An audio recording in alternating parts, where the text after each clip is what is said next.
Hello mga kasari, welcome back to my YouTube channel. Good morning po sa inyong lahat. So ngayon is araw mga kasari ng Tuesday at inaantay ko lang yung ahente natin ng mantika at ng gamis para maka-order tayo before tayo umalis. So alis tayo ngayon guys, bibili tayo ng sigarilyo, bigas, frozen at kung ano-ano pa. So magmumotor tayo guys. Isasama ko kayo sa vlog na to. So sana maalala ko na nagbablog pala ako para makakuha naman ako mga kasari ng konting clip. I-haul ko na lang sa inyo yung mga mapapamili namin. So, sabi ko kay partner kanina, dapat kanina pa kami guys nakaalis. Dadating talaga yung ahente ko at hindi pwedeng hindi ako kukuha dahil dun din ako kumukuha ng paninda kong gamis. Sobrang wala na kasi akong mga gamis. Yan. Wala nang mapagpilian or mabili yung mga bata. So, ayun, inantay ko talaga kahit alas 10 na, wala pa sila. Pero papunta na daw, meron akong chinat, yung driver nila dati. Antayin ko lang yun guys and then aalis na kami ni partner. Dapat unahin namin dito sa gyms pero naisip ko, unahin na lang namin kung alin yung mas malayo na pupuntahan namin. Siguro mga hapon na kami pupunta dito sa Gyms Grocery. Medyo madami kasi yun. So, unahin namin dito kasi bibili ako guys ng mga frozen, sigarilyo ulit dito sa Langkaan kasi may chinat ako dito sa Genstar. Sa Manggahan wala pa din daw sigarilyo doon kaya dadayo kami ng Dasma dito lang naman sa bungad sa may balayong papasok dyan sa may Langkaan. So, dyan tayo bibili. And then, pagbalik natin, dadaan tayo dahil bibili din ako ng mga panindang gamot. Dadaan tayo sa South Star Drug. So, bibili tayo mga basic lang na mga gamot. Biogesic, Neosep, ganyan. Bioflu. Tapos, pag ano natin, punta na tayo ng Genstar. Bilhin na natin mga kailangan natin doon. Doon ka na lang bibilhin yung mga ilang pakakahan na bibilhin ko. Kasi tingin ko, sa Monday kasi ang dating ng JTI, tingin ko hindi aabot yung ibang stocks natin dito. Mabili kasi ngayon mga kasari ang sigarilyo. So, ang daming ganap ngayong araw ng Tuesday. Pagod-pagod na naman, pero okay lang yun mga kasari para sa kita at para sa ating tindahan. Syempre, kailangan sipag-sibagan tayo palagi sa ating store. Yun lang guys, update ko kayo later. 2 hours later. Hello mga kasari, nakauwi na pala kami ni partner at inabot din kami ng mga 2 oras sa biyahe dahil dumaan pa kami dun sa bahay ng kapatid niya, napakwento pa kami ng very light. And then ayun, naantay natin bago tayo umalis yung delivery natin ng mantika. Pero mamaya guys, hindi ko na i-haul sa inyo yung mapapamili namin sa Gyms Grocery. Mamayang hapon pa kasi kami aalis. So, ang oras ngayon guys ay 1:05. Nakauwi na kami mag-aalauna. So, medyo natagalan kami. Mga 2 hours nga, 2 hours and a half kami nawala. So, napakalayo pa ng binibilhan namin ng sigarilyo. Pero lahat naman na nakalista sa aking listahan na dala-dala is nabili naman namin, pati mga gamot. So, i-haul ko sa inyo guys, yung mga napamili kong gamot, sigarilyo, tsaka yung mantika, gamis, asin, at asukal na aking in-order dito sa ahente ko ng mantika. Update ko din kayo sa presyo. Plus, dun sa presyo, puhunan nung mga medicine na aking nabili. Yung mga basic lang naman na gamot guys. So, let's start. Ibababa ko lang dito guys ang camera. Dire-diretso na tayo. So, nakabili nga pala ako guys ng clip. Yan. Dahil mainit. Pero lagi tayo naka-ponytail. Pero guys, naisip ko, yung sayang yung reband natin. Kaya, magbili na lang ako nito. So, kunin ko lang yung resibo ng ating order sa ahente natin ng mantika. Ayan. So, sa ahente natin ng mantika, mga kasari, naka 1,080 tayo. Ito po siya. Sobrang liwanag.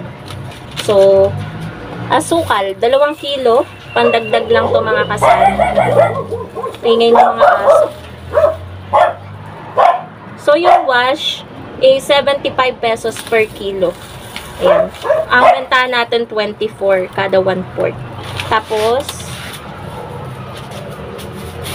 bumili din tayo ng asin. Ire-repack natin to. 5 kilo to guys. Puhunan ng asin ay 60, bali 12 per kilo. Ire-repack din natin yan ng tagpa 5 pesos. Wait lang guys, aanin ko lang si Basha, napakaingay talaga. So, bumili din tayo guys ng isang dosenang mantika. Pakita ko na lang sa inyo later. 340 ang isang dosena. 35 guys ang bentahan ko ng mantika. Kada bote ng gin. So, nag-order din ako ng yema, crinkles, sampalok, gummies, and mallows. Papakita ko sa inyo later. So, later na lang guys. Tapos, ito naman yung mga pinamili ko naman bumili ako ng bigas. Pakita ko din sa inyo later yung bigas. By the way, mga kasari, ang bigas pala ngayon is unti-unti nang tumataas. Kada pamili namin tumataas siya ng 10 piso, ng 10 piso. So, pataas na po ulit. Yes po, mga kasari. Hindi pa tayo masyado nag-e-enjoy sa pagkamura ng bigas. Pataas na po siya ngayon ulit. So, isang ano lang po yan dahil isinakay lang namin yan sa motor. Sakay pa ako. Alam nyo naman ang aking katawan. 'Di ba? Mahirap naman bumili pa ng isang 25 kilos. Baka sumabog na yung gulong ng motor. Tapos, bumili din ako guys ng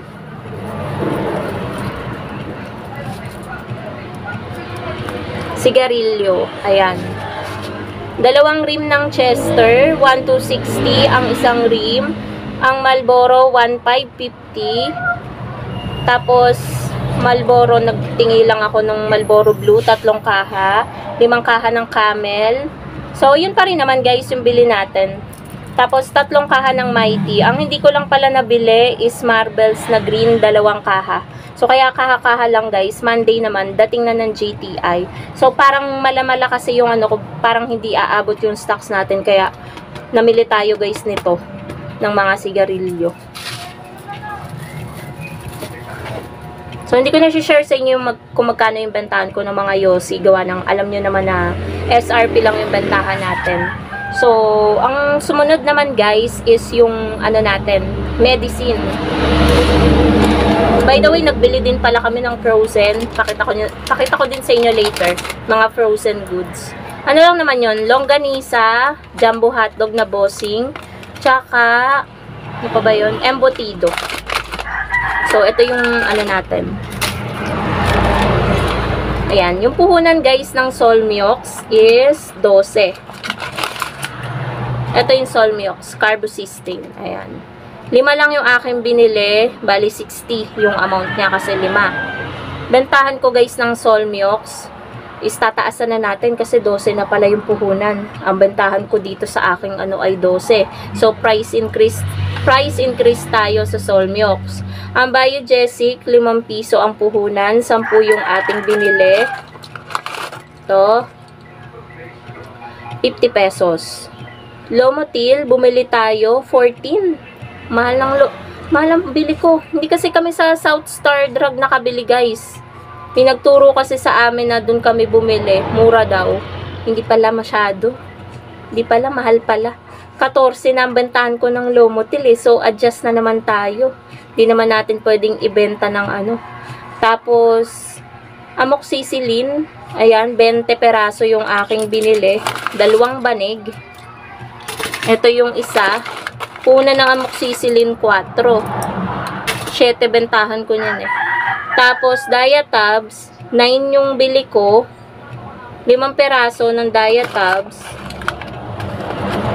Ito yun. So, 10 lang ang bentahan ko ng Diatabs. Grabe ang konti ng tutubuin ko dito. Yung iba mag-a-adjust na naman ako. Saridon, 8. 9 yata dito sa aking ano, ang Saridon. So, piso lang tutubuin ko. Mahal pala. So, alam na natin. So, uulitin. Hindi na ako dito bibili. Yun yung kagandahan nun, guys. Lomotil. Yun nga yung Lomotil nandito. So, mag-a-adjust tayo sa Lomotil. Tsaka sa may tusiran din pala akong binili. 12 pesos. Yun yung puhunan. 12 lang dito din sa akin. So, adjust tayo sa mga puhunan na lang ang bentahan natin, diba? Puhunan, tapos bentahan natin doon, same sa puhunan. So, mag-a-adjust tayo doon sa ibang item. So, parang ang pretty ko dito, guys. Medyo dumilim kasi, nawala yung tirik ng araw. Parang okay yung ating ano dito. So, yun lang naman mga kasari, yung mga pinamili namin ni partner. Yan yung updated pricing. Pasensya na at hindi na kaya ng powers na dire-diretso guys. Sayang din kasi yung mga magpapa-Gcash. Kaya sabi ko kay partner, uwi muna tayo, wag muna tayong dumiretso kasi mabigat din naman yung dala namin. Sabi ko, later na lang tayo mamili kapag medyo hindi na mainit. Siguro mga alas 4, alas 5, ganyan. So, yun lang naman mga kasari ang ating vlog for today. Thank you so much for watching. Munti ko na makalimutan. I-haul pa pala natin guys, 'di ba? Sige, i-haul na natin mga kasari yung ibang di ko napakita sa inyo. So, eto guys yung mantika, 1 dosena. Tapos yung mga bagong gamis, ito yung yema, ayan, di ko pa nga nasasalin. Salin ko siya dito later. Crinkles, ito yung luma, ito yung bago, nakasil pa. Ito yung mga bagong gamis. Ito. Kulang pa nga yan mga kasari, ito bago. Ito, tsaka ito. Kulang pa yan, wala sila masyadong stocks ng gamis. And then, ito yung mga frozen pala. Nasa likod ko na pala. Kala ko nandun pa sa labas. So, ito yung frozen guys. Namili din pala ako sa palengke ng mga plastic. Ayan. 2 plastic ng yellow, tsaka 2 plastic bag ng medium. Kasi wala na tayong nagagamit dito. Kapag may bumili ng mga 4-5 yellow, wala tayong mapaglagyan. So, ito yung embutido. Puna nito 60. Yan, 60, 5 peraso. Binebenta ko guys ng 15. 15, 30. Plus 30. 15 lang pala yung tubo ko dito. 15 lang. Sa isang balot. Tapos, ayan, eto. Dito medyo okay yung tubo ko dito kasi 152 yung puhunan ng isang pack, 16 pieces, 13 pesos ko binebenta. Tapos, ayan, 2 plastic ng yellow pang gamit natin. Tapos, yung longganisa, worth 100 pesos. Ayan, binebenta ko siya ng 8 pesos. 8 pesos ang isa. Pero kapag kaya ng 3.25 or 3.20, ganyan, ginaganyan ko. Kasi minsan guys, maliliit. Madami siya. Nata 3.20 ko. Pero minsan, kapag hindi kaya, per piece ko. Ganun, per piece. So, diskarte lang talaga sa pagpepresyo guys. So, yun lang naman mga kasari. Thank you so much for watching and happy selling po sa inyong lahat. Bye guys!